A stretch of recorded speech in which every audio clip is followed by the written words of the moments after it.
Last year, I sat down and fully played through a game of redemption. That game was not Red Dead Redemption 2. No, the game I was referring to was Far Cry 5.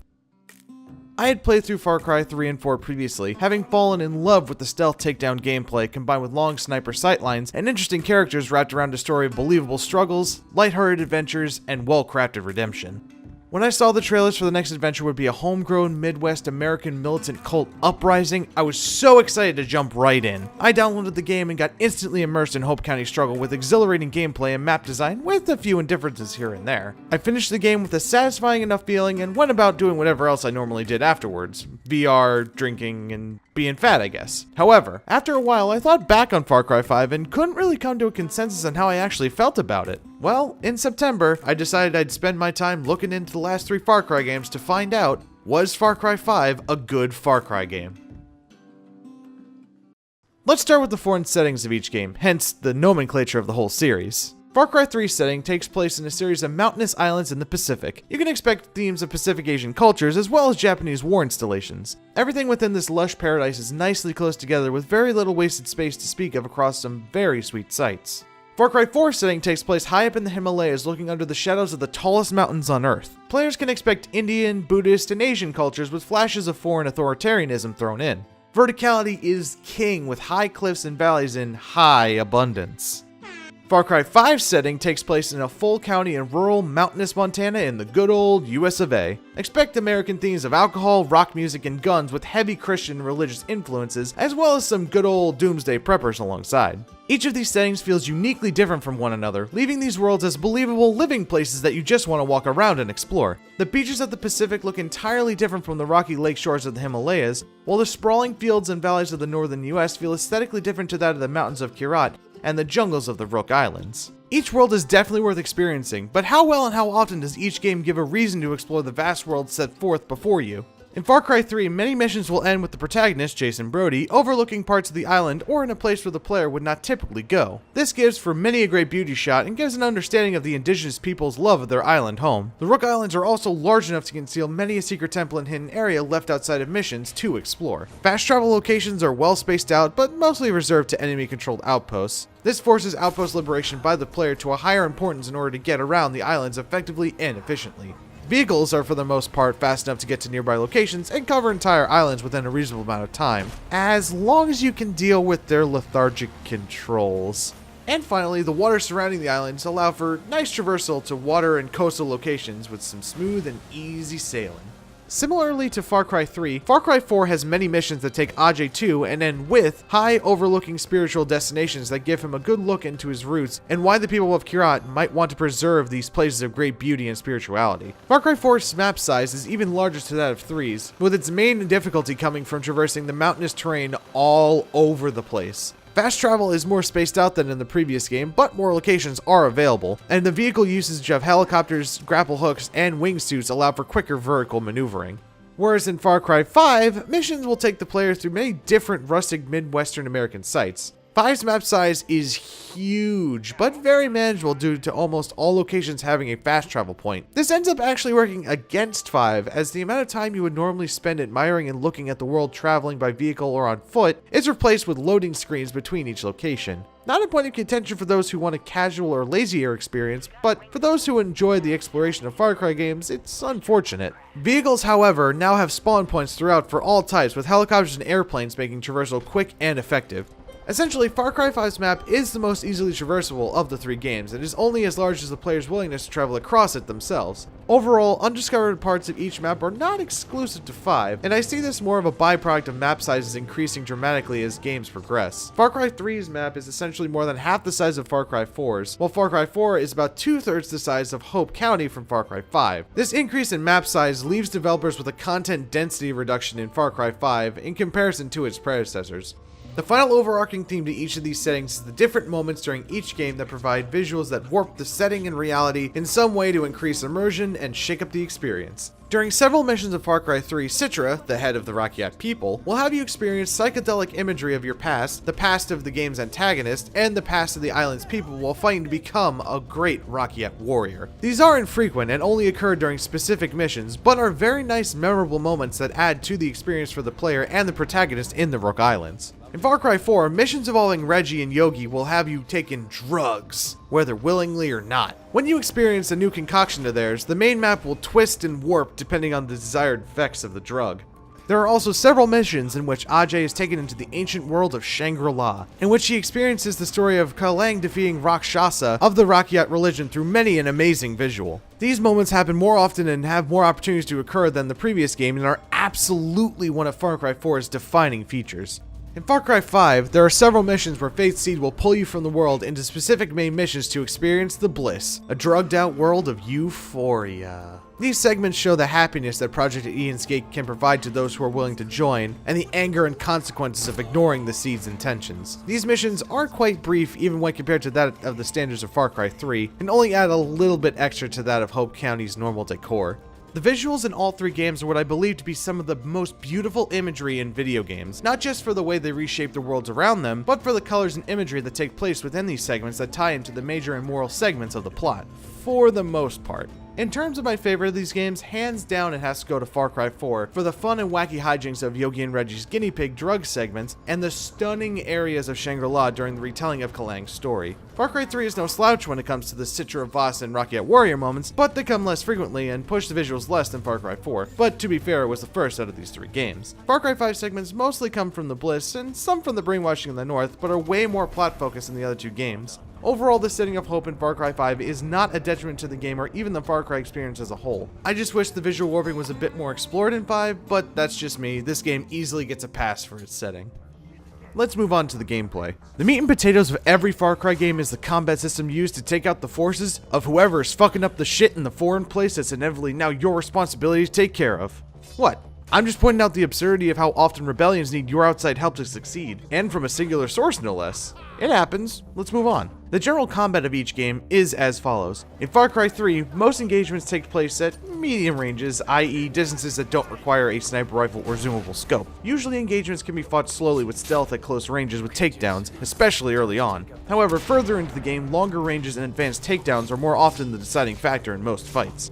In Far Cry 4, engagements took place in all manner of distances. Weapons like the bow and grenade launcher were adequate in most in-between distances, but later missions with larger and more mountainous terrain of the north required more sniper rifle usage as well as heavy MG use for heavily armored enemies and vehicles. Player-controlled helicopter and grenade launcher use from the air was viable, but not a perfect solution for taking out most targets without silence when enemies were out in the open. Takedowns were still effective in clearing outposts in most missions, but became less prominent as missions became more intense. In Far Cry 5, the general combat system that had been established and carried over from previous entries were much less prevalent. Most of the engagements allowed for longer ranges as the open layout of Hope County led to many along sightlines. Takedowns were pretty much useless as other options available in-game made stealth tactics pointless apart from the XP challenges that accompanied them. Combat is, however, only as good as the tools given to the player, so let's look at what each game provides you in order to attack and survive against the enemy. In Far Cry 3, weapons are small in variety in each category, and attachments are pretty simple. Signature weapons such as the Shredder help turn the tide of battle until real versions of the weapons are unlocked later in game. My most used setup in Far Cry 3 were the Shredder, SMG, Predator/Z93 sniper rifles, explosive launcher, and the Shadow pistol. Syringes were also quite useful for specific parts of gameplay, with most situations benefiting from the use of enhanced perception, allowing you to see enemies through cover up to a certain distance, and healing syringes which heal you faster than manually fixing yourself up. All these syringes rely on stores of leaves picked up from the environment for crafting. Leaves are specific to where they grow and can be farmed, but are plentiful enough to find randomly throughout the Rook Islands. Finally, to upgrade your capacity for all this equipment, weapon holsters and syringe pouches are craftable, requiring certain numbers of animals to be killed and skinned in order to upgrade said holders. For the most part, Far Cry 4 continues the same trend as 3, larger variety of weapons with some overlap from previous entries. My most used setup in Far Cry 4 was the Buzzsaw MG42, M97 grenade launcher, recursive bow, and the Z95/SA50 sniper rifles. Like in 3, weapon holsters and syringe pouches could be upgraded with the skins of certain animals hunted. Leaf-collected syringe crafting also returns, with leaves being more spread out and not as reliable of a random source of farming as in Far Cry 3.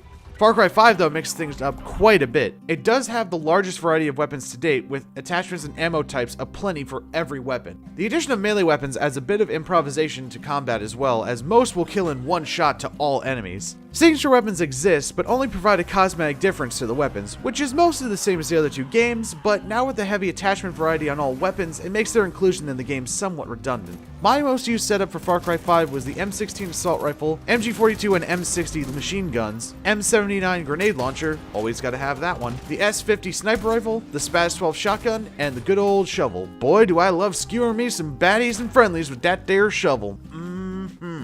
Syringes make their comeback in 5, but are much different than in the previous two games, where leaves and specific images on the radar for finding them persisted between Far Cry 3 and 4. Syringes are now crafted using random items scavenged from item boxes and people. While it is still possible to find some of what you need growing out in the wild, these ingredients no longer pop up on your radar and are harder to find. Fortunately, scavenging almost always guarantees you'll never be short of ingredients. The final major change from 5 are healing syringes being fully replaced by medkits that are now purchasable in shops. All of the equipment used in Far Cry 5, while differently sourced, are plentiful enough and incredibly useful to the point where I have nothing negative to mention. Each game has a useful arsenal that adapts over the games while retaining some entries that have become mainstays. Even if the Shredder's select fire modes in Far Cry 5 aren't mentioned anywhere, and its default setting is 3-round burst, and you need to go into the menu to get the full usefulness out of it, so you toss it aside thinking they ruined it instead of looking into the menu and changing the fire mode to get it all the good out of it. Yeah, no complaints. No complaints at all. Most changes are good.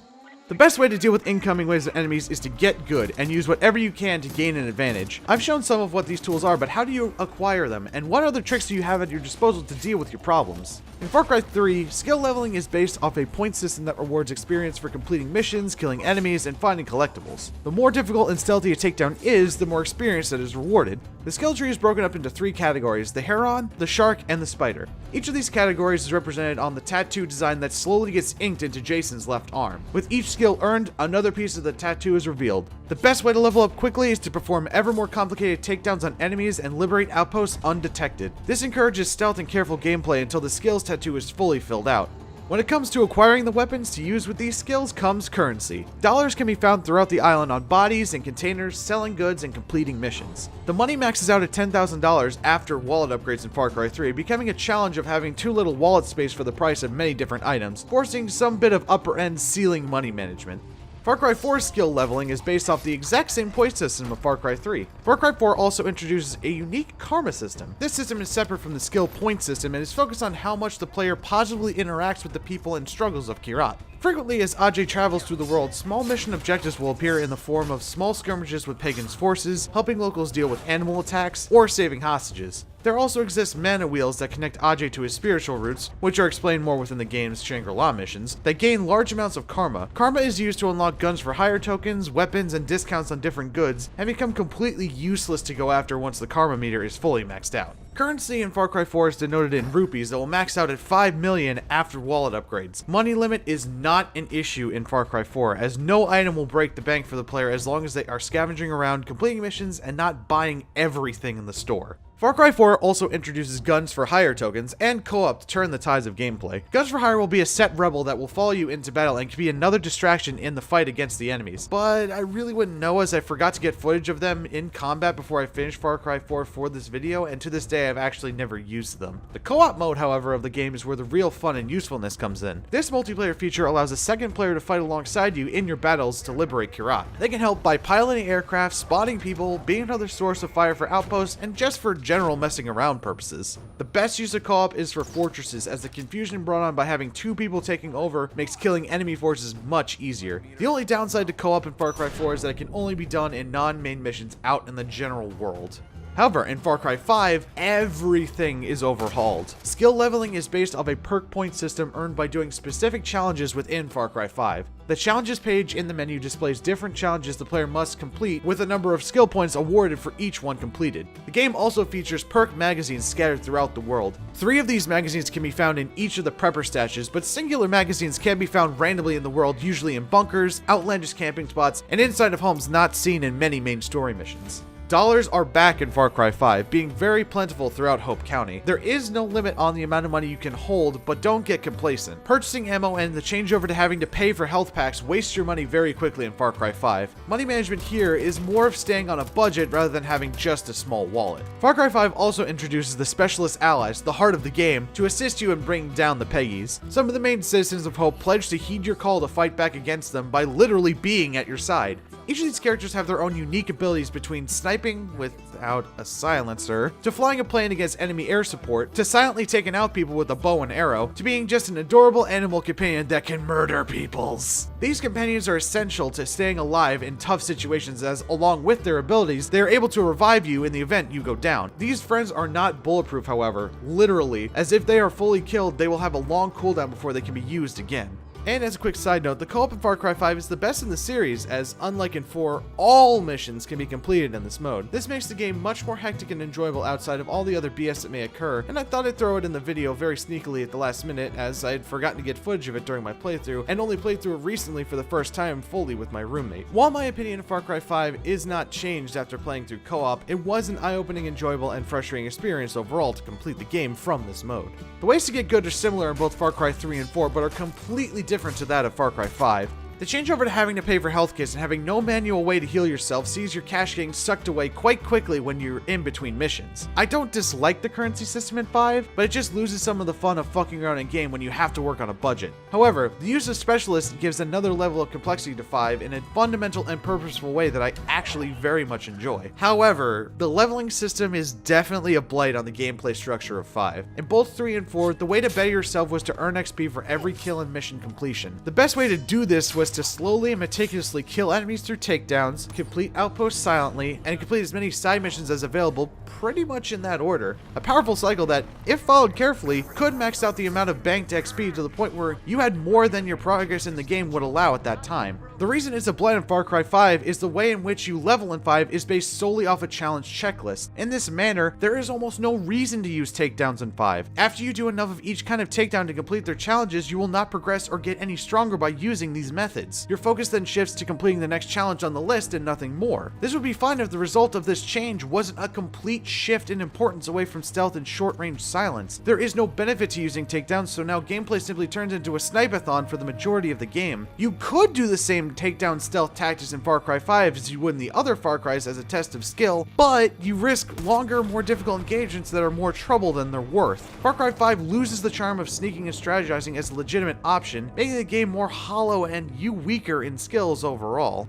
But finally, to wrap up combat, who do you fight in these games? And how often are you faced with overcoming their numbers in and out of missions? In Far Cry 3, normal, non-armored enemies are plentiful early in the game, as they're easy to kill and are not very well organized, with a few armored leaders by their side every now and again. These lesser enemies can be dispelled by almost anything in your arsenal. The difficulty gets increased to armored and better trained soldiers of Hoyt's privateers as the game progresses. These enemies are slightly harder to manage, as they are faster, have better formations on how to avoid your fire, and hit harder. Combat occurred outside of missions pretty infrequently. A few enemy cars on the roads and virtually no aircraft led to time and space to explore the map in between missions. Only the final few confrontations became challenges worthy of frustration, pretty standard overall as it was in earlier entry. In Far Cry 4, same thing. Normal enemies aplenty very early in the game, with heavy soldiers starting to attack and defend later on. These forces, like Hoyt's privateers in Far Cry 3, will hit harder if not taken with care. Combat slowed dramatically in areas of the map after outposts were liberated. However, if an area's fortress still stood, Pagan's forces would frequently attack outposts directly after you left them. This would affect travel in any sort, but could be ignored for a loss of karma points if the players chose not to fight back. If a fortress was defeated in the area, almost all enemy presence ceased. By the time you face combat in missions, you have been conditioned to being on your toes, but still have a sense that you have control.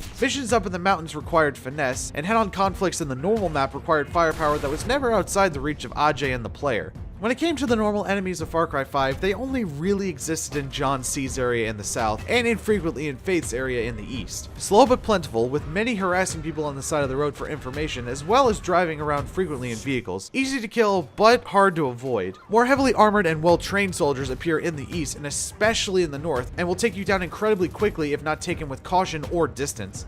However, combat occurred all the time in Far Cry 5. This is not a joke. First entering regions will typically see the player pass through at least 1 or 2 checkpoints before reaching something of strategic value. Before reaching this point, the player will also have passed by at least 2 or 3 vehicles that would have immediately aggroed to them, giving chase along with at least 2 or 3 enemies on the side of the road, harassing, killing, taking people. Not to mention the frequent sight of airplanes that fly overhead and spot you 90% of the time, ruining any and all focus on your current objective. Outpost liberation is heavily affected by enemy presence on the roads, but especially in the air, as well-planned undetected runs can be undone by random spawning eagle-eye detection of one aircraft. Aircraft somewhat get distracted / taken care of by your specialist Nick Rye once you save his family, but this does not stop the aircraft from appearing, spotting you, and taking a few pot shots before engaging with Rye. Once outposts are liberated in the region, the frequency only drops slightly as the seeds still have ownership over the region as a whole. Any and all conversations with local NPCs can be interrupted by this high frequency of enemy interaction from the Peggies to predator-like animals alike,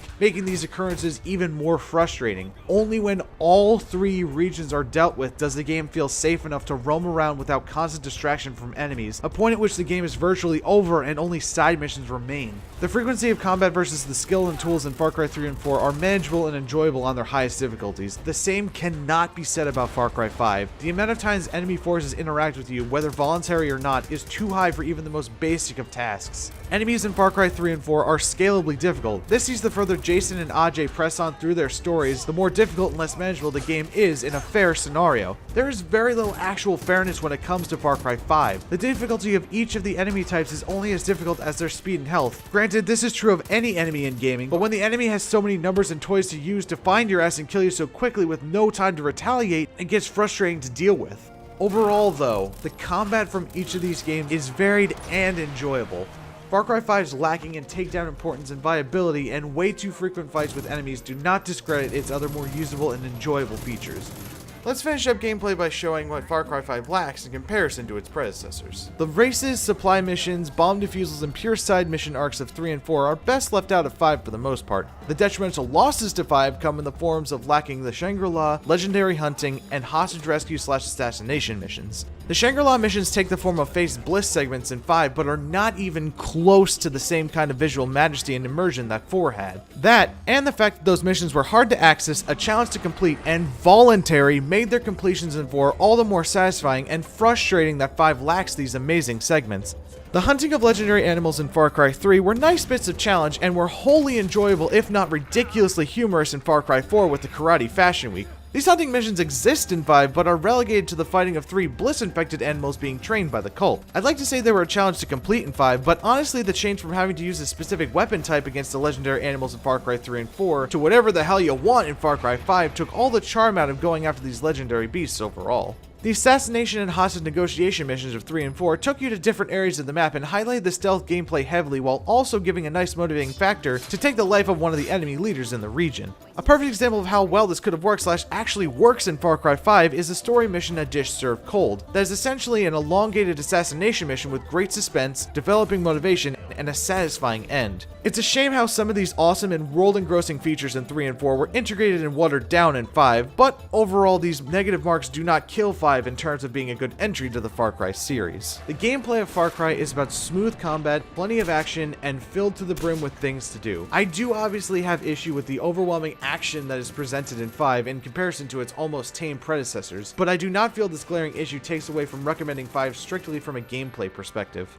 When it comes to the Far Cry franchise, some of the most memorable moments come from the interactions between you and its people. The driving force of redemption in each game are the villains. These antagonists are what each of these games are famous for, and the perfect places to start when it comes to the character structure of each game. In Far Cry 3, Voss holds you and your older brother Grant captive before you two make an escape attempt. Voss ends up shooting and killing Grant in front of you as he revels in the fact he's selling off your friends to the highest bidders. His speeches throughout the game stick heavily with the player, and his actions against his people make you fight for their plight. The other main antagonist, Hoyt, appears in the middle of the game, but is established to be the only one to be able to wrangle back Voss. Hoyt seems like an afterthought antagonist, and nowhere near as interesting as Voss, but is given a reason to be hated as he is holding Jason's thought to have been dead younger brother Riley for ransom. Hoyt is also responsible for the continued sucking away of the island's resources and overall tyrannical occupation. After doing some more research, it turns out Voss's character was never actually intended to be in the game. Instead, a hulking brutish character named Bull was supposed to take his place. Voss's voice actor, Michael Mando, gave such a good performance that they rewrote the character just for him. Just a bit of trivia that explains why 3's story is slightly off kilter when it comes to the motivation to kill each of the main antagonists.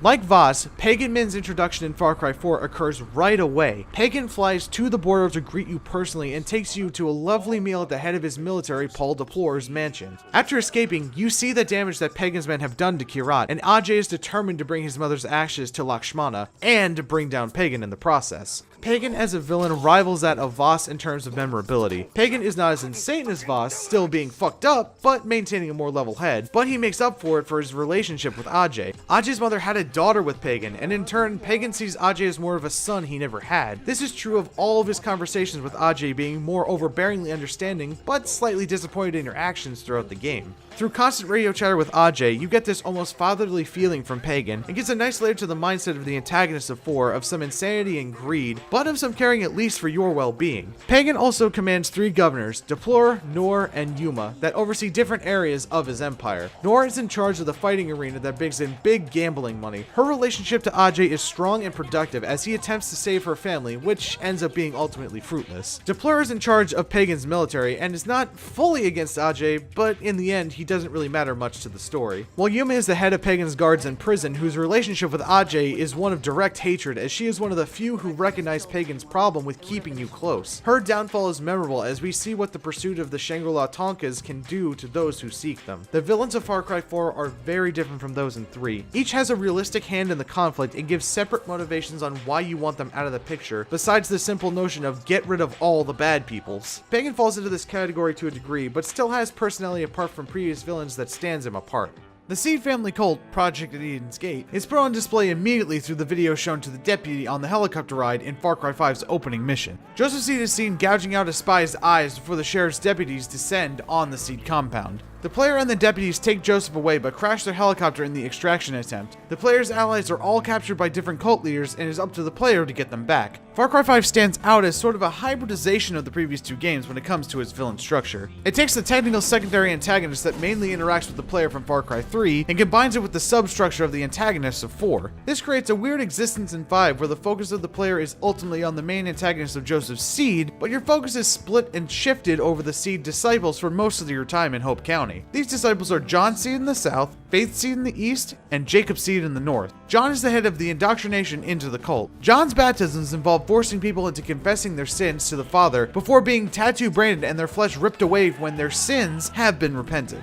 Faith Seed has domain over the Henbane River region, where her hallucinogenic drug called the Bliss is widespread. This drug creates a euphoria for those who are under its influence and forces people to do the bidding of the cult. Faith's continual manipulation of you during her section is motivating, in the fucking sense that you want to kill her so she'll shut the fuck up. The final Seed is Jacob, head of the militia training and responsible for brainwashing the elites of the cult. His continual brainwashing segments and treatment of Deputy Pratt also motivate the player to finish his region over the Whitetail Mountains. All in all, Far Cry 5 does not fare badly as the established heads of Project Eden's Gate have reasonable motivators for the player to want to take them down. But the villains can't be taken down alone, and their occupations of foreign lands is only as good of an experience as those who are enduring it. So let's look at the locals. In Far Cry 3, the Rakyat people have been persecuted for years under the reigns of British imperialists and again by Japanese soldiers during World War II. These people now have to deal with constant harassment from Hoyt and his army of privateers and pirates. The main players in this fight include the heads of the Rakyat, Citra and Dennis, your friends Daisy, Lisa, Oliver, and Keith, and your family, Riley and Grant, trapped on the island.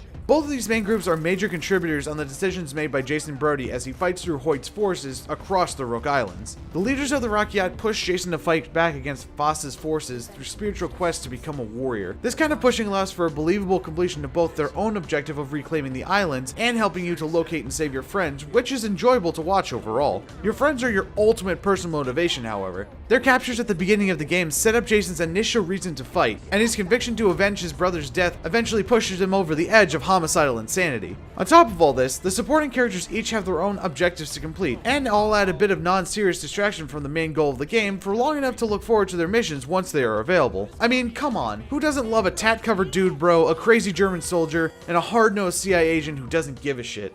Looking over to Far Cry 4, the people of Kirat are not as historically persecuted as the Rakyat of 3, but they have just as much adversity to deal with on a daily basis. Yes, the Rakyat people from Far Cry 3 and the country of Kirat from Far Cry 4 are very similar in name, my speech patterns hate it as much as you do, moving on. Far Cry 4's main NPCs includes the leaders of the Golden Path, Amida and Sabal, along with a wide variety of supporting characters that give Ajay missions and motivation through the campaign, such as Herc, the same lovable tat bro trying to help fight Pagan who's here for monkey gods, treasures, and seaforth strapped apes in the area. Longinus, former African warlord who has seen the light and who's a reborn Christian trying to topple another warlord by giving the resistance weapons. Willis Huntley, CIA operative back again who has information on Ajay's family background, who, through a series of missions, uses Ajay to clean up some of the CIA's messes around Kirat. And Yogi and Reggie, a pair of druggies who first take over Ajay's family home but slowly come to be useful in providing Ajay with more powerful syringes later in the game.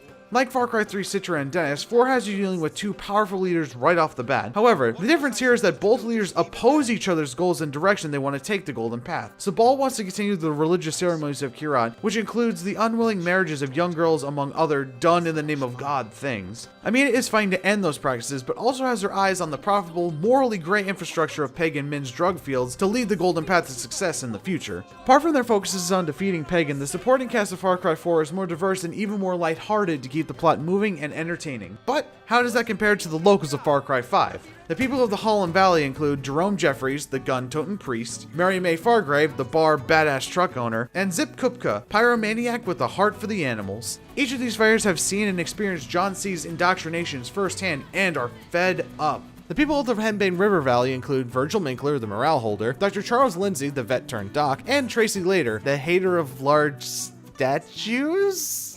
Yeah, I got nothing else for her, honestly. And the people of the Whitetail Mountains include Eli Palmer, the head of the Whitetail Militia, Tammy Barnes, bitch with actual common sense, Weedy, disc-scratching head of the radio station, and Herc Drubman Sr., Senate-running father of our beloved Tat Bro. Notice how I just went through nearly a dozen people without stopping to go further in depth to the characters minus a quick one-liner description for each of them. Well, that's because the game doesn't have time for the player to really get to know many of these people. Sure, many of them fight in major missions of each region, but the majority of these people are one-and-done characters. Almost no time is dedicated to them as individuals. They all fight for the greater liberation of Hope while barely having developed personalities to speak of. Previous games gave much of their supporting and main cast plenty of time for development, which gave them sympathy towards their plights, bonding with common goals accomplished, and caring to see these people freed from prosecution. Here, the oversaturation just makes the player experience a sea of people in trouble that are all screaming, "Help me, Deputy Savior, help me, you're our only hope!" And in turn, your only reaction back is, "Oh, okay,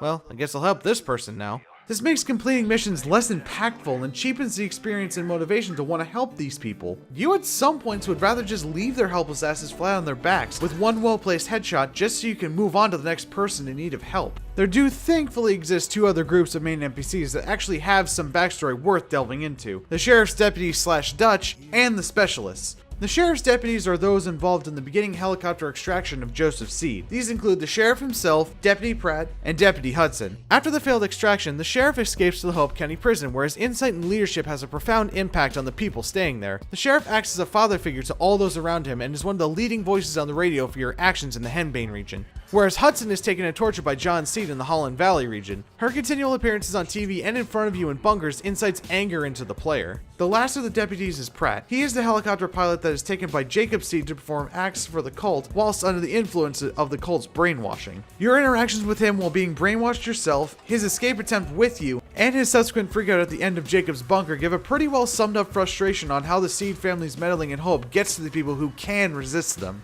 And coming around to Dutch. His island is considered to be the tutorial of the game, as he teaches you the ropes and gives you the first bits of information on how bad the situation truly is. Dutch is then always on the radio for the remainder of the game to fill the player in with information pertinent to their current situation. The four main NPCs from Far Cry 5 are parallel to Jason's friends in Far Cry 3, as your journey to try and rescue them falls basically in the same line, and gives the player motivation to rescue them each from the seeds. The last of the notable NPCs are the Specialists. As previously mentioned in the combat section approximately 48 years ago in the video at this point, these NPCs are teammates to the player whom all have distinct abilities to turn the tides of battle. These characters all include a separate mission in order to unlock them for use against the Seeds. They include the pilots of Nick Ryan and Adelaide Drudman, the animals of Boomer, Cheeseburger, and Peaches, and the ground fighters of Herc, Sharky, Grace, and Jess. Nick is one of the most developed NPCs, as his attempts to free his business and escape with his family are some of the most heartfelt missions in the game. The three Druvmans of Herc, his mother Adelaide, and his cousin Sharky all have ridiculous dialogue with the player with missions that entertain, and motivations that range wildly from getting puss to getting dick to rocking out to many a disco inferno. Jess Black, Dutch's niece, is reserved in her nature, but has a strong mission that instantly bonds her plight to the player to fight against the cult. And then there's Grace. Her mission has you defending the graves of fallen soldiers from the cult's meddling, but her lack of a silencer overall means that she is basically worthless past this mission. What's nice is that at any point you can talk to one or two of your specialists, and they will give you region and area specific dialogue that give the game a bit more realism and immersion. Not to mention fun banter between two people about family BS and how bad their dick hurts. And finally we come to the animals. Who doesn't love a fun animal companion at their side? You can even pet them! Oh, who wants to take down the seeds? Yes you do, yes you do.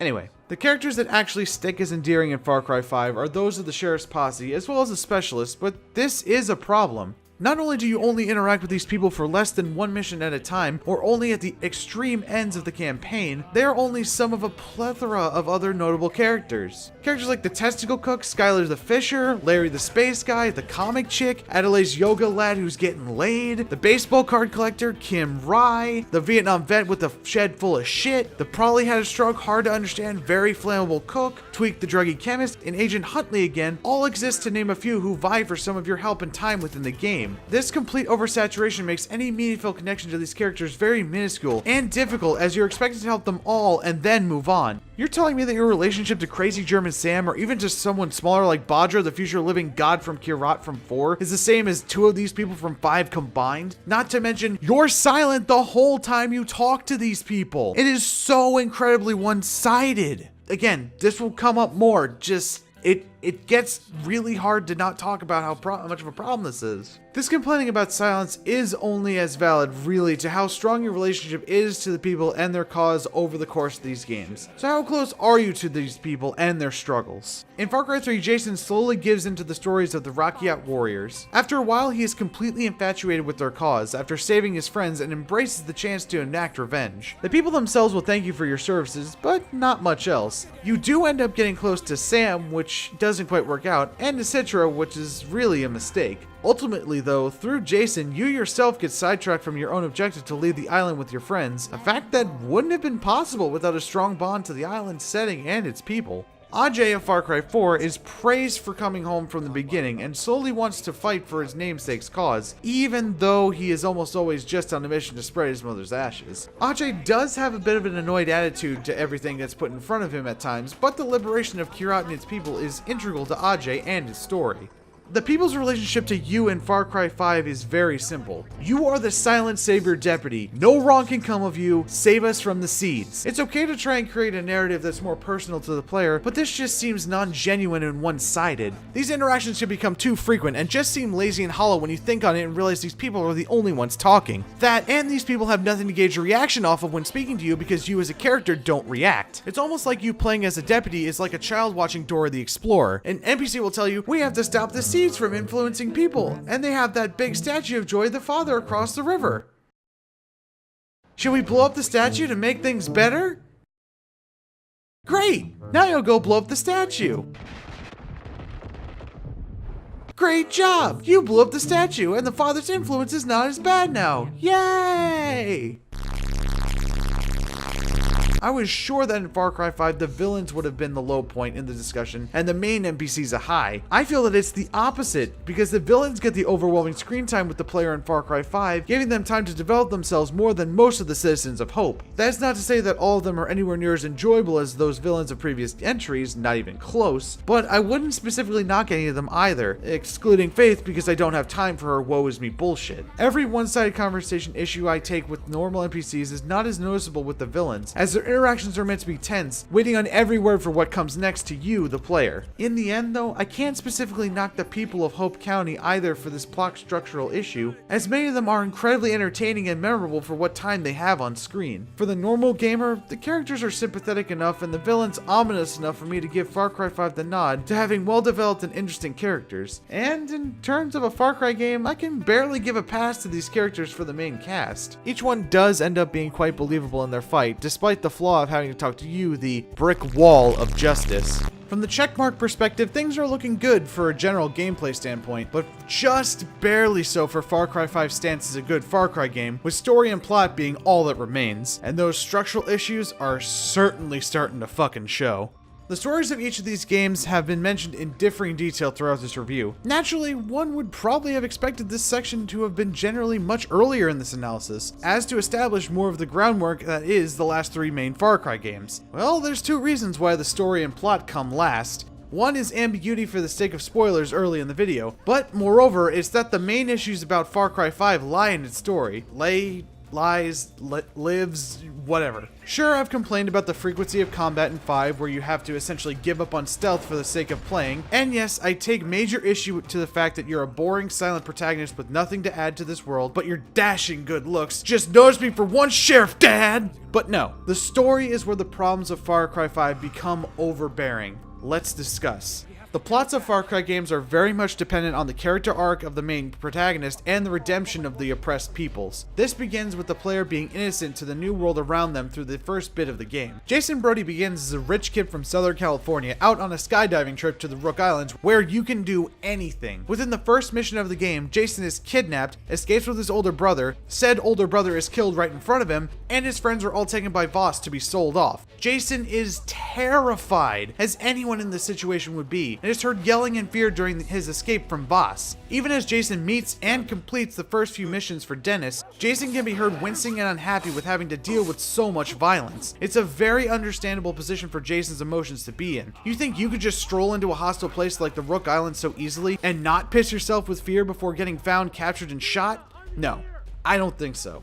In Far Cry 4, Ajay returns to Kirat with the expectation of bringing his mother's ashes to somewhere called Lakshmana. The initial gunfight on the bus scares the shit out of Ajay, but he is more in shock the whole of the first mission than anything else. Even throughout the torture bit with Darpan, Ajay is still relatively frightened through the escape mission from Deplore's people all the way up until the end of the prologue. This prologue has Ajay escape Deplore, survive a car crash, stealth through a valley full of wild animals and hostile forces, and assist in a battle holding off Pagan's forces in a radio tower. All this, and Ajay only shows any sort of fear only once or twice. I find that badass, but also unrealistic to an extent, but I'm also not Ajay, so I wouldn't really be able to tell you. Far Cry 5's The Deputy is a silent protagonist. From the beginning, they are the one expected to cuff the father and bring him in. After escaping the seeds and liberating Dutch's Island, the deputy is essentially Hope's savior. They can't do wrong, and they will bring salvation with no faults from the start. There is no feeling of fear, no feeling of self-preservation, and no feeling of adventure. The only feelings left are up to the actual player to decide, and yeah, the first mission is tense for the interactions with Joseph Seed, which will be burned into your skull with a brandishing iron of indoctrination, but there exists no sympathy to what the protagonist does as they just take it all silently.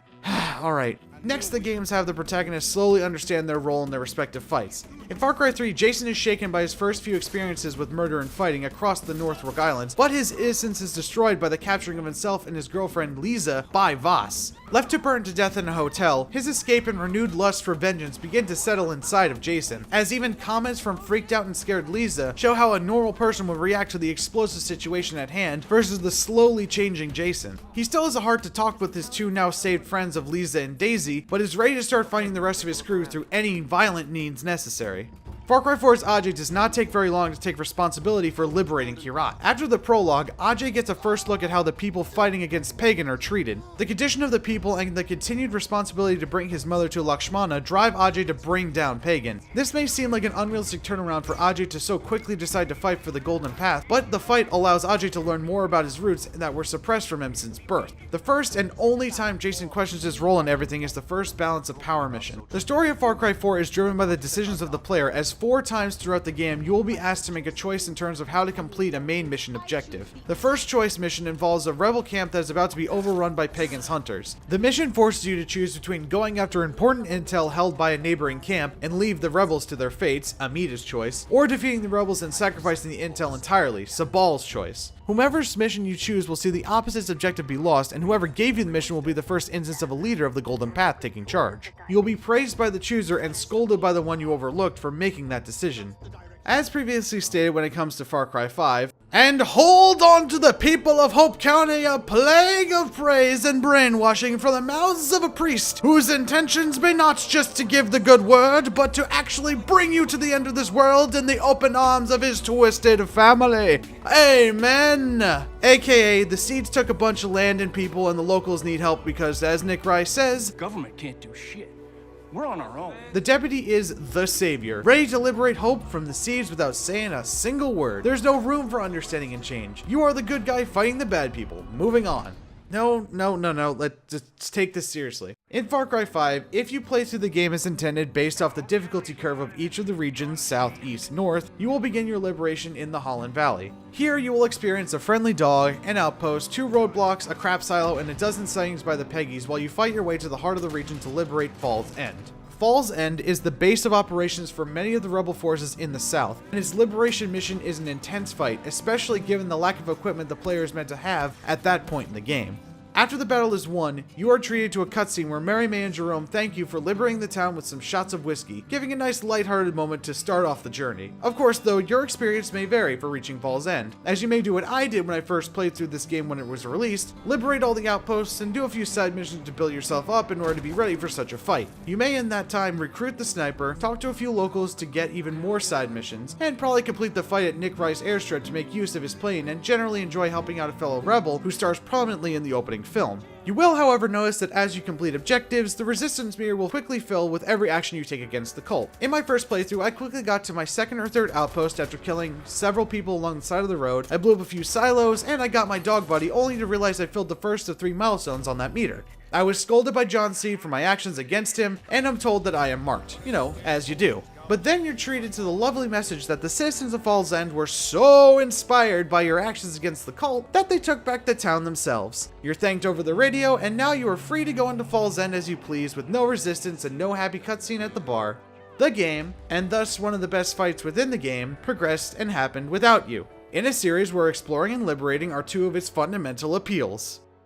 What the fuck? Never mind the fact that if you do the same path I mentioned on my last Far Cry 5 playthrough of liberating the dog, doing 1 silo, 1 outpost, kill several bad guys along the way, your meter will be about 75% of the way through the first resistance milestone. If you end up passing this milestone, you will not be able to complete the mission to liberate Fall's End at all, and the game will move on without you. Now I could say this is normal in other games, but unlike a game like Dead Rising where the norm is easily missable objectives due to time constraints, Far Cry has never and should never punish the player like this for exploring the world and completing side missions. I take extreme exception to this for 2 reasons. 1, the people of Fall's End are the ones that are highlighted prominently at the beginning of the game as the ones reaching out to you for help to fight the Peggies. These people are your initial driving force in the story, and being able to save and interact with them should not be optional. The game should make the player experience the mission for the sake of plot progression. This brings me to my second point. The game has a similar situation in the game's second area of the Henbane River, where the local jail is the headquarters of those fighting the Peggies in the east. You have the option to go straight to the prison where a decent battle ensues, where you have to defend the walls from incoming waves of enemies. This also reunites you with the sheriff and gives a good introduction to the main NPCs of the region.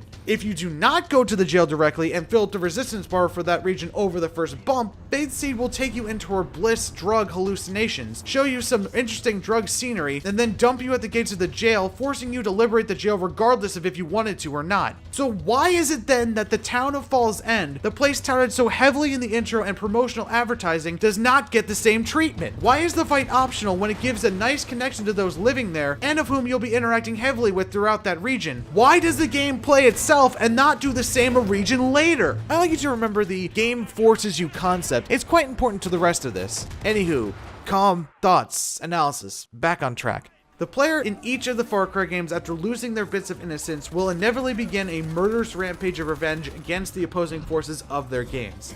In Far Cry 3, Jason continues a somewhat apprehensive fight through Voss's forces, but is permanently prepared to spill blood after the hallmark staple defines the entire series mission, Warrior Rescue Service. Voss captures you, ties you to a cinder block, and plans to kill you by dumping you down a hole to drown. Before kicking you down, you are treated to one of the greatest performances in any video game.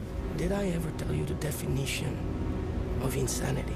This scene is amazing and worth watching by itself if you've never seen it. After escaping his bindings, Jason stealths with none of his weapons through several pirate camps in order to steal a helicopter to escape. The helicopter is shot down and Voss personally shoots you and leaves you to die. You awake under a pile, yes, a pile of bodies, and after crawling out, Dennis meets up with you. You discover your lighter saved you from death, and the piles of bodies were Voss's celebration for killing you. He is going down. After this point, all bets are off, and all pirates and privateers must die. Jason is now in full kill mode, and does not quite have any apprehensions about anything he is about to do. His brother is dead, 2 of his friends are still missing, and he just survived many a brush with death about 40% into the game. Total Rambo badass just at the right time. In kind of an interesting contrast, however, Ajay of Far Cry 4 never truly gets to the point of a crazed murder machine. He keeps a level head throughout most of the game of subtle annoyance of having to deal with so much BS. But Ajay is still committed to finishing what his parents started, even in the face of how much a lot of this was their faults. The continued balance of power missions 2 and 3 push Ajay more into the fight against Pagan, but there exist 2 missions that don't see him fully hit murder mode, but mess with his head enough to push him far into the fire as he gets further throughout Far Cry 4. The first being Don't Look Down, where Ajay is kidnapped by Yuma and left to rot in a prison up in the Himalayas. The prisoners complain of a spiritual presence, and Ajay starts to hallucinate as if he had traveled to the sacred land of Shangri-La. After escaping through some caves with the help of a makeshift grappling hook, Ajay has to make careful progress down the mountain past some of the most difficult enemies in the game with no weapons. Once Ajay reaches the bottom, he is rescued by whomever is leading the Golden Path at the time. This disturbs Ajay and pushes him to fight to get into the north and exact revenge. And while the preceding mission, A Key to the North, is a very cinematic fight to take the Northern Bridge, the first actual mission in the North, Truth and Justice, marks the real beginning of Ajay's northern bloodshed. He is asked to check in with a few fighters who were doing operations up in the north before the group was split up. As Ajay is checking in, Pagan and his men arrive to rough up the owners. After Pagan's men kill the citizens, Ajay goes after him in a helicopter chase. This chase is over in a matter of about 30 seconds if you've equipped the grenade launcher, and Pagan is finally dead. You celebrate by calling the current leader of the Golden Path on the radio and proclaiming Pagan's done. Unfortunately, Pagan calls you on the radio and reveals you killed his stunt double in a brilliant twist and reminder of Pagan's twisted but understandable influence on the world and the player. This is the motivation for Ajay and the player to end all this BS and take back Kyrat on the whole. This occurs around the 60% mark into the game, and while not as well timed as Far Cry 3's beginning bloodbath, still shows that the transition into Murder Machine occurs with enough time left in the game to see where it will all go. Jason in Far Cry 3 reaches this point with attempted murder of him number 12, and Ajay hits this with all of the toying of Pagan and his governors over himself and the peoples of Kyrat. Both relatively understandable given the circumstances, but how does 5 stand up to this measure of losing one's humanity? Junior, the savior deputy, has no humanity, can do no wrong, and all opposing him will feel his wrath. It's more of a situation of the player getting fed up with the world to the point where they want everyone dead. After liberating Fall's End, if you progress the resistance meter above any of the milestones, you will be marked by John Seed. During this time, enemy forces will now be after you actively, with one of them eventually landing a miraculous shot on you that will be spiked with the Bliss drug. You are able to prolong this by attempting to run between main missions during this time, but eventually they will land a shot and take you in. This will cause you to be knocked out, and you will awaken underwater being cleansed by John for your sins. This jarring removal from the world is followed by a restrained van ride up to John's bunker to be placed in a cell. The van ride is interrupted by rebel forces who tell you to go liberate one of their members, Briggs, from the Peggies. After a long defensive battle using mortar rounds, you are taken out by helicopter and the mission will end. The cutscene with John and Joseph at the beginning of the mission shows the strained relationship between the Seed brothers, and the fight is annoying but memorable on the whole. You come off the experience feeling weird for having been taken out of the world, but ready to get back to liberating the region. After some time has passed and more rebelling, you'll fill the next milestone on the resistance mirror where you'll be met with the same process. You're pulled out of the world once more to be put into a torture scene with John Seed, yourself, and Deputy Hudson. You're left to fight your way out of the silo and back out to safety, having now seen firsthand the treatment of the people forcibly being taken by the cult. But at this point, you should start noticing a pattern here. The game is consistently forcing you out of its widespread and explorable world so it can force the plot to progress. Never has this occurred in Far Cry games past outside of back-to-back missions, and it feels quite unnatural.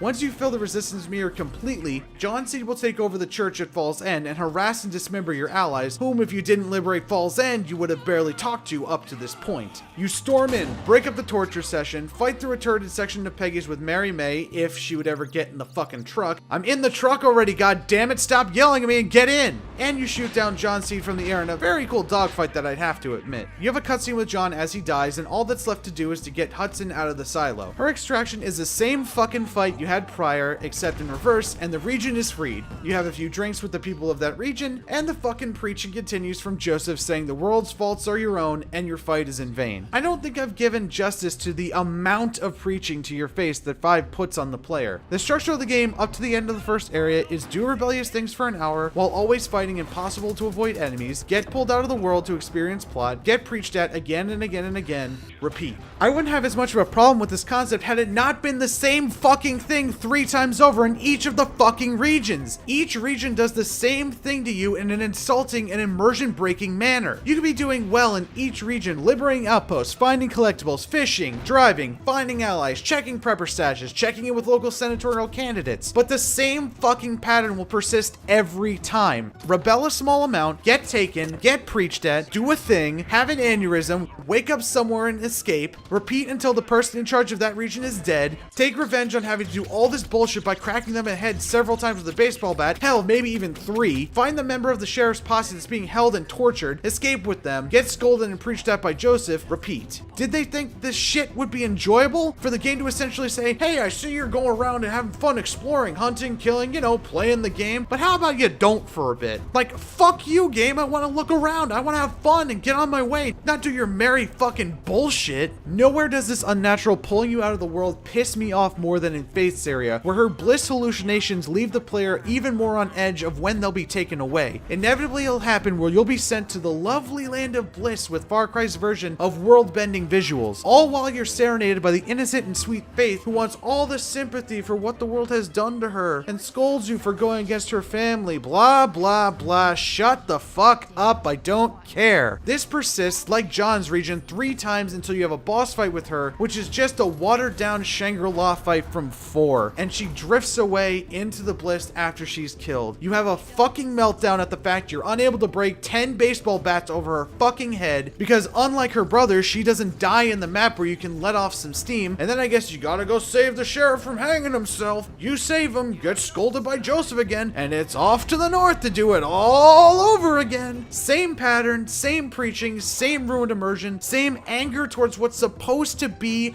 a Far Cry game. A Far Cry game based in America, based in the freaking Midwest mountainous areas. It's such a great concept. It's just, how did you fuck this up so bad? So, the player reaches the north to confront Jacob, where, after you hit those same resistance milestones, you are greeted by his archers with bliss-tipped arrows. These things will magically find you and will take your ass to Jacob's lair. Here, you'll be brainwashed via classical music of Only You, where you'll have to do a training course for Jacob killing all those in front of you that are all wearing civilian clothing. Huh.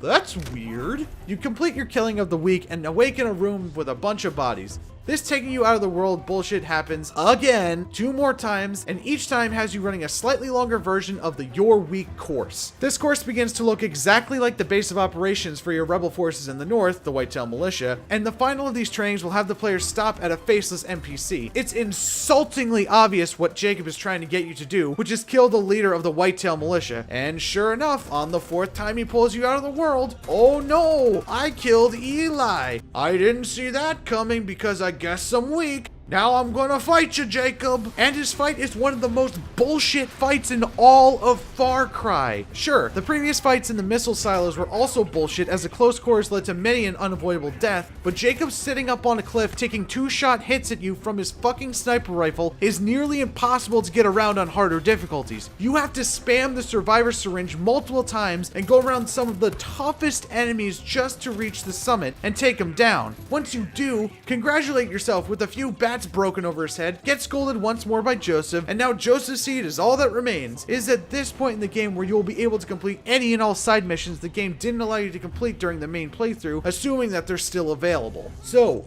why did I include all this here when I actually have 2 other points to give towards what makes a good Far Cry story? Well, it has to do with the fact that the murderous rampage of Far Cry 5 occurs 95% of the game. Sure, the other 2 games have the protagonist killing people early in their games, but those characters don't embrace the murder until much later in their campaigns, just around their halfway marks. This game, due to the protagonist being silent and the game forcing you out of his world to preach plot, makes the player want to go on a murderous rampage from kidnapping 1. The ultimate driving force to beat the game is not on defeating the villains for the sake of liberating all the people, it's a drive to finish just the game itself so it will end. And that is incredibly disappointing given how good the previous two games were in terms of giving protagonist and story motivation the main drive towards the finish. The only argument I have to combat Far Cry 5's shitty plot structure is that at least the scolding is not exclusive to Far Cry 5. Far Cry 4's story has Ajay scolded over and over by the non-leader of the Golden Path, but where that game only does it at the end of certain missions and gives time for those who are complaining to have better moments with Ajay, 5 just brings you in multiple times just to tell you you're fucking up as the game itself fucks up its own experience. I barely have anything else to say about the broken structure of 5, so let's just finish the last 2 points and wrap up the story.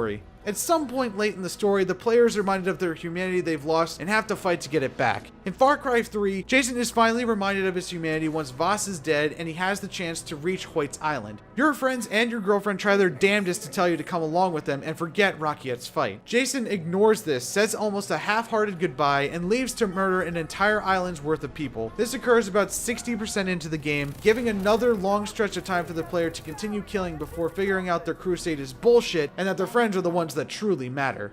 In Far Cry 4, Ajay is shown the impossible position of Noor, that her family is being taken hostage by Duplur and has to put up a front in order to ensure their survival. After she finds out they're actually dead, she kills herself to the crowd's delight, and Ajay is shown more of the horrors of Kirat's situation. This is a weak point at best, honestly, and takes place right before Ajay has his real bloodshed moment, as there really isn't a moment where Ajay realizes he's lost his humanity, as he never really allows himself to go full murder machine anyway. His blasé attitude doesn't take him so far as to need a point to remind himself to think back on his situation. He's a man on a mission to scatter his mother's ashes, and anything in the way is just another thing to deal with. A minor mark on 4, but it's still a fine story at that.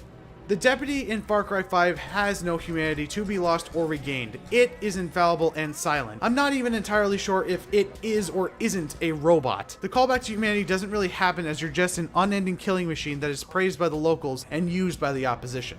Finally, the protagonist in each Far Cry game ultimately triumphs over adversity, but has to make choices along the way towards that triumph. This actually is one of the most crucial points to any Far Cry game, and will be important to how 5 truly holds up after so much bullshit. After killing Hoyt, Lisa will contact you that she and the rest of your friends are being taken by Citra for one last confrontation. After saving your brother, failing to get to your friends in time, and one last amazing psychedelic trip showing many a visual of the hard-fought battles you have endured throughout the game, you reach the final decision. You awake from the vision holding the same knife you worked so hard to obtain throughout the game to the throat of a tied-up Lisa with a choice. Kill her and be with Citra and the Rakyat, or spare Lisa and leave with your friends. The decision is very well crafted, and while it may seem like a downer or lazy ending to it all, it is still a tense final confrontation between those you've been fighting alongside and those you have been fighting for the entire game. The choice of killing Lisa will also kill all of your friends, as well as lead to a sex scene between Jason and Citra. Citra will talk to you about your greatness as a warrior and how your child with her will be great for the Rakyat people. She will then proceed to stab you in the chest with the knife of importance, and you will bleed out watching her grind all over you. However, sparing your friends will cause an immediate schism between you and Citra. Dennis will attempt to kill you for your disloyalty as he lunges at you with his knife, but Citra steps in front of you and takes the blow. Citra dies in your arms, you lay her down on the floor of the temple, Dennis mourns Citra, asking her not to leave him, and you leave with your friends as the screen fades to black and an overhead shot of the temple is shown one last time. A small bit of dialogue from Jason is heard about trying not to let the monster inside him rule over him as the boat sails away from the shore and the credits begin to roll. These endings feel very well crafted and deserved, wrapping up the end of Far Cry 3 respectively well. In Far Cry 4, your final decision is actually less significant than your previous decision on who will lead the Golden Path and how they will run into the future. Your final decision comes down to sparing or killing Pagan Min. The lead up to the final meeting is an all-out assault on the defenses around Pagan's home up in the highest point in the north. This battle sees the most intense fighting in the game with heavily armored soldiers posted at very difficult positions. The battle ends when you reach Pagan's gate and take down his gold statue. Pagan will call you on the radio about how the statue was pure gold before reserving to the fact that he'll be seeing you at his home anyway. Ajay will call the leader of the Golden Path to say the position has been taken and that he's going after Pagan. The drive up to Pagan's mansion is one of the most silent, sobering, and beautiful areas of the game, as Ajay soaks in the significance of the moments leading up to the house. After bursting in, Ajay finds Pagan at his dining table, just like you had seen him at the beginning of the game. You have an M19 in your hand the whole time and can choose to shoot Pagan if you wish. If you choose to follow Pagan the whole time, he will be angry at you for what you have done and point out that he had no resentment to you and still mostly doesn't after everything you've put him through. Eventually, he offers to finally take you to Lakshmana, where you do the same ritual you would have done at the secret ending and shooting Pagan endings.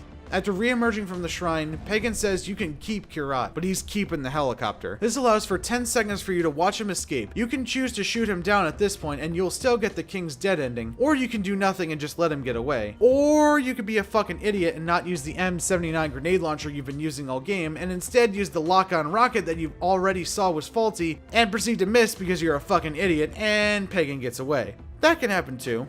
Far Cry 4's ending is a well-deserved end of a villain who only really had to fight you because you were fighting him, as the credits roll with some more awesome music fitting of Pagan himself. Now compare those two awesome endings to that of 5. The final decision of Far Cry 5 is presented to you in a similar manner to Pagan's ending, where the end of the game is a mirror to the beginning. You come back to the father's compound to attempt one last confrontation. The march up to the church is entirely opposite to that of the first meeting, as there are no Peggies to be seen. The father comes out of the church next to some Bliss barrels and begins preaching at you. The sheriff and the other 2 deputies are bound under the sights of all your other companions from the game under Bliss influence. You're given some inspiration from the other deputies before you make the ultimate decision: leave or stay and fight. If you choose to leave, you and the other 3 walk away towards a truck waiting for you. Hudson is visibly upset with the decision, but is overruled by the sheriff. You turn around one last time to see Joseph grouping with all your other companions as you drive down the road. The next minute of driving out of the compound is silent and uneasy as the sheriff drives on. Hudson will berate the sheriff one more time before he reveals they are on their way to get the National Guard to bring down Seed once and for all. Pratt gives one last protest before the sheriff turns on the radio. Only You begins to play in the truck as the red border appears around your screen and your wrath is about to be unleashed once more upon the sheriff and the deputies. Lovingly depressing, yes, but not the ending that I chose, and not the one that is now canon thanks to Far Cry New Dawn. If you chose to resist one last time, the Father will get angry at your decision. He will preach that your sin is not wrath, but pride. Pride to help those around you and those in need, even in the face of insurmountable odds. He will then spill the Bliss barrels and the world will transform around you into a boss fight.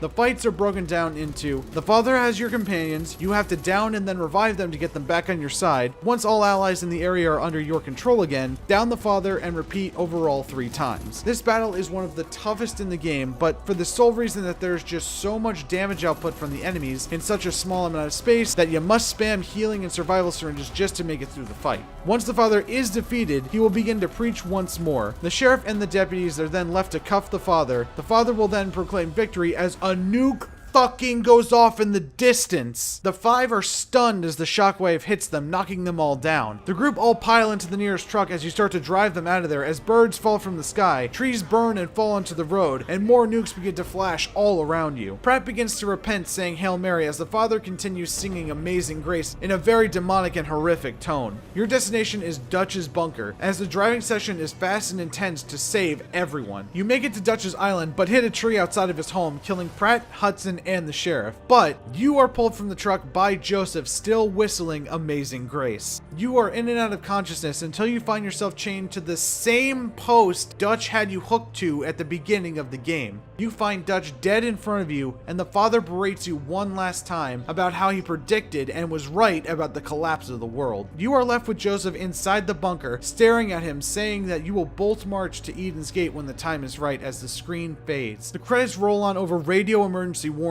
and then silence on one of the most what the fuck moments in all of Far Cry. This ending is not fully out of nowhere, as the player has been traversing missile silos for the majority of the game, as well as having some subtle foreshadowing from radio announcers about impending wars, but to actually see the game resort to that as an ending is pretty fucking amazing. As much as I adore this ending and I'm still in shock that they went this route, I do however have a bit of analysis to wrap up, so I'll spell it out. In terms of Far Cry 5's story and plot, I had extremes throughout. The silent protagonist, the world immersion ruining, the overall preachy tone and the general plot progression easily keep Far Cry 5 from being a good Far Cry game. These points highlight how the changes, some changing between 3 to 4 to 5 like the villain structure, and some changing directly with 5 like the perk system, disregard a lot of the great elements of the past entries to the point of no redemption for this game in this redemption game series.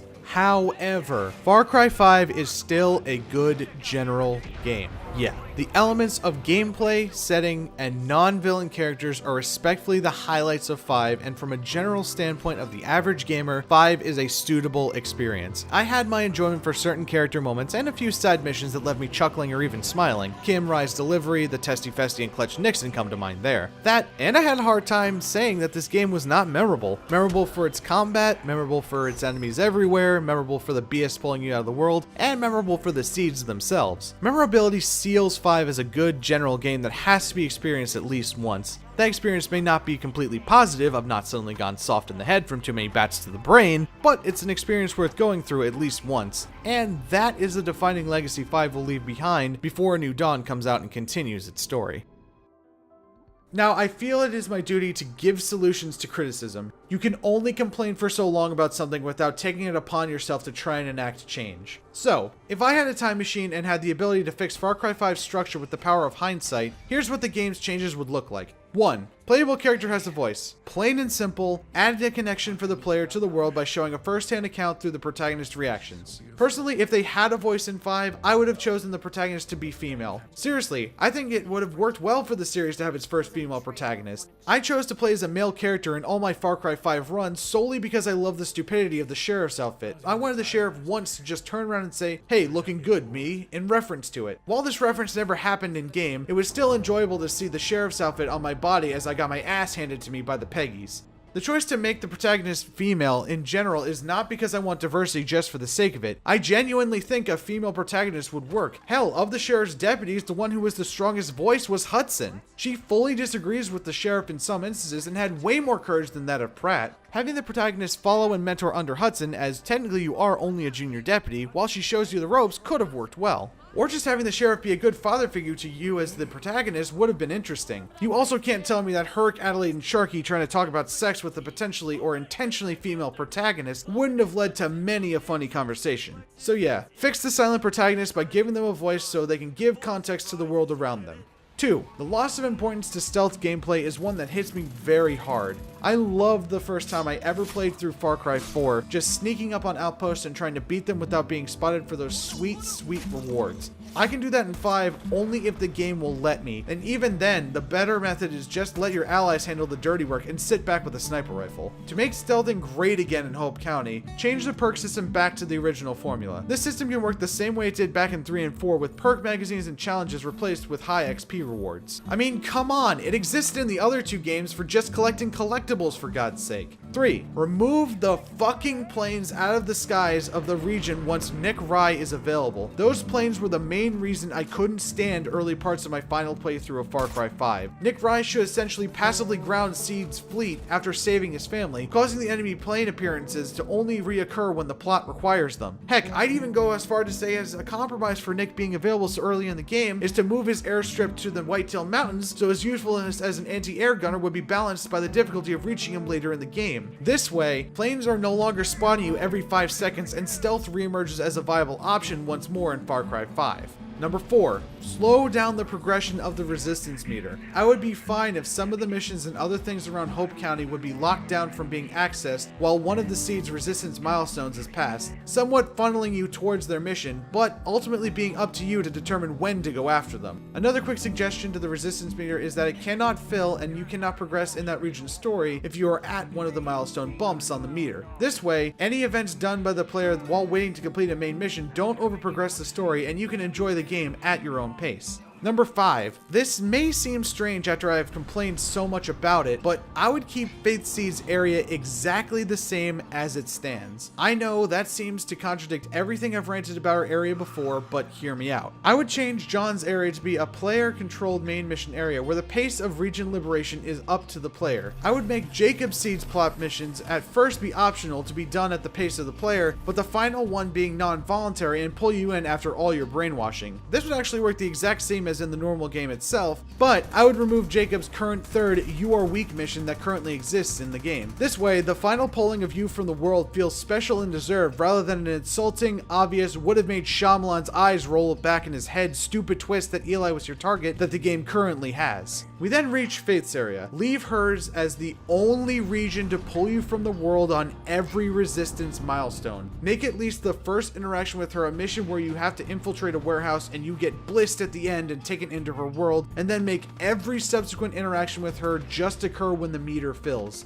This would not be as jarring to the rest of the story as it's unique to her region in this fixed version of the story. I would also have 2 side suggestions for her Bliss segments in general. Make them more focused visually on the beginnings of the cult and make them longer. Again, I would suggest making them longer, but I feel if the game does more show don't tell in her otherworldly visual segments like 3 and 4 did, and tie in more of the origins of the seed, you get a nice understanding and actual sympathy for this character who generally is just high on a bunch of drugs and annoying. And finally, my issue with the preachiness, I would say do nothing. Yeah, don't touch it. I believe as long as all other suggestions above are taken into account, the preachiness will be more deserved and less annoying overall. I feel that my overall annoyance with the sections where Joseph and his disciples preach at you were exacerbated by the bad plot structure of the missions that always preceded them in the original game. And one last general suggestion. Please make more side missions like the journey to recover what has been lost from Far Cry 3 and a dish served cold / salvation from Far Cry 5. The Knife Journey was a series of amazing platforming missions in Far Cry 3 that brought the protagonist through beautiful ancient ruins and whose ultimate payoff at the end felt large, deserved, and had a meaningful impact on the plot, which Far Cry 5 is sorely missing. While the slow and story-building elements of a crazed cannibal killing whole families and dumping them in mass graves experienced by Jess Black, and the fight to liberate hostages on a rusting old dredge waiting for a cult priestess are the only 2 missions of Far Cry 5 that actually made me care about the people of Hope County. Adding these suggestions will give the player more connection to the plights of the people instead of the brick wall savior Dora the Explorer sheriff looking white bread mute that you play as getting consistently talked at in Far Cry 5. It's just so fucking annoying. But to hear me go on about this game is not a monologue of hatred, I assure you. One does not simply put this much time and passion into something like this without care for the source material. I still love Far Cry 5, warts and all. Hope County is a fantastic place to explore and fight for, just to see all the wackiness, characters, and frustrations mentioned previously. I fully believe Far Cry 5 is a game that deserves a playthrough by anyone looking to enjoy a far-off adventure in a foreign land, where your best tools are a bow, an MG42, a grenade launcher, and your own bare hands. I mean, come on. What's not to love about a series once touted as Skyrim with guns? Just be wary of who you and what you interact with on your journeys, as your results may vary. Thank you guys so much for watching. If you liked the video, please like and subscribe. It means a lot to us. Shout out to Barry Kramer, Nakey Jakey, and Red Letter Media's Plinkett Reviews for being the inspirations behind this video. Their content is awesome and you should totally go watch them. And have an awesome day, everybody.